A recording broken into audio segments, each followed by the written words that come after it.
So, Christian, thank you. I have to read the question because my English is not so good. My English is great. So, I heard a lot about play to earn in other chains, for the most like NFT games. Axie Infinity. But, yeah. But almost never in Bitcoin. It's possible to create play to earn in Bitcoin, and how? It's absolutely possible. So people were actually doing it before Bitcoin as well. So people were making play to earn games with PayPal. So it was real money, not money they just made. But the problem was, it was like the user had to wait till they got like $5 or something to withdraw, and it takes them a long time. It wasn't really smooth.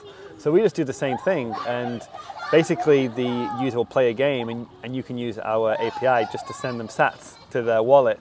I guess the question is, like, where does that money come from? Because in play to earn games, you make a token and you just give them the token because you made that token for free. But with Bitcoin, so games actually spend money on players anyway. If you make a mobile game, you actually have to pay to get that user. People don't just download games like off the app. That's not how it works. Basically, you pay money to Facebook ads or something like that, and then that's how they acquire players.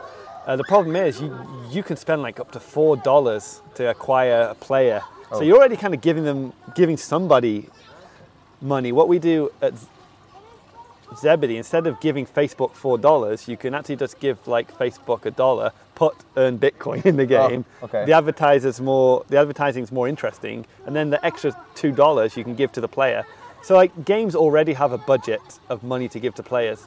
And what they find is once they start to do play to earn with Bitcoin and they're sending Bitcoin, the players are playing more and they are seeing more ads.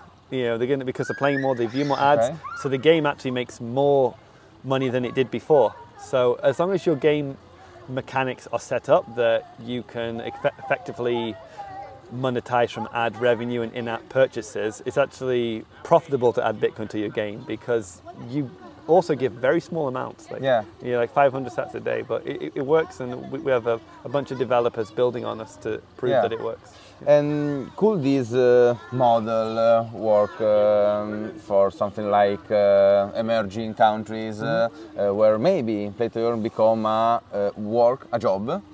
Yeah, absolutely. I would say it does depend on the country, because a lot of these games, they make the money from advertising revenue, and different countries make more advertising revenues and less. So if you're like an American, a rich American, you make the game developer more money because the better ads are targeted. But we are seeing like India is an emerging economy, and a lot of advertisers are targeting these. So we have people in India and South America who are playing these games, and I wouldn't say they're not earning a living on the play to earn games, but they're earning like good pocket money, and it's like enough to subsidize their normal job.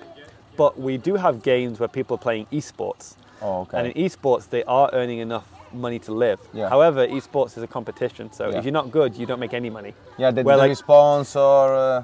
So you don't make any money, but we have esports where the games are sponsored.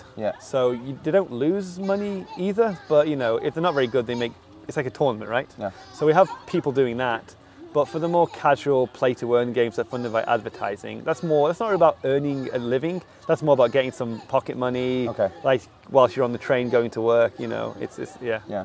And for you, it's possible that gaming with Bitcoin increase mass adoption? I think so, because one of the things when you tell people you try to convince people to get into Bitcoin is they're kind of skeptical and they don't really want to buy it, you know, because it's like they're skeptical of it, and it's kind of a risk to use their own money, and then it's quite a hurdle. They've got to go to an exchange, they've got to do KYC, and it's just like the adoption stops there. But if you can tell them, instead of like go to an exchange to buy Bitcoin, just download this game, and they're playing a mobile game anyway, play this other mobile game and they get some Bitcoin, it's zero risk for them. They've just got it for free as far as they're concerned, and it was easy to do. So it's definitely a great tool for mass adoption. I get lots of emails about parents specifically thanking me, saying, "Oh, I got my kids into Bitcoin through your game." So another way is like learn to earn. Learn to earn, something that you can play and learn about Bitcoin, privacy, and this stuff about not KYC for game is a great tool for. Exactly. And at Zebedee, because our amounts are so low, you don't have to KYC because it's not considered like a money laundering risk, Yeah. right? You know, so governments are kind of happy for us to like let people play, no KYC, they can get like 500 sats a day, learn about Bitcoin, learn how to use it. Yeah, it's great. So, Maybe in the future, one Satoshi is something like $1. well, when I first started in 2013, I was giving people, I had games where people were, at the time were earning maybe like $100 a month, $200 a month. But in Bitcoin. But Bitcoin was like $200. So So if they kept can- it, yeah. So you maybe can a Satoshi earn, will be like a lot that of too. money. So yeah, exactly. Thank you. Okay, thank you very much. Thank you. Enjoyed it.